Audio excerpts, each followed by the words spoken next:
So I listed everything I looked at in the description. Checked the motor bearings, checked the gear mesh, put it all back together. Pretty simple. Oh, it took about 20 minutes to get the mechanics out, so not too bad. You've been working on something for as long as I've been working on this thing. It's kind of easy.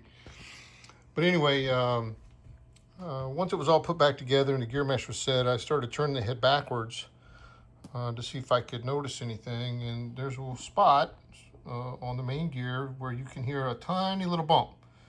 And so I was correct on the frequency. It's something to do with the main gear. I'm gonna spin it. Hopefully, maybe you can hear it. So it's very faint. It's coming around again. It's a tiny little bump, not much. But after a detailed look at the main gear, let's see, where is it? Look at here. It's got a crack in the main gear right there. So we're pretty lucky. We're pretty lucky that didn't fail, because that could have been a disaster for sure.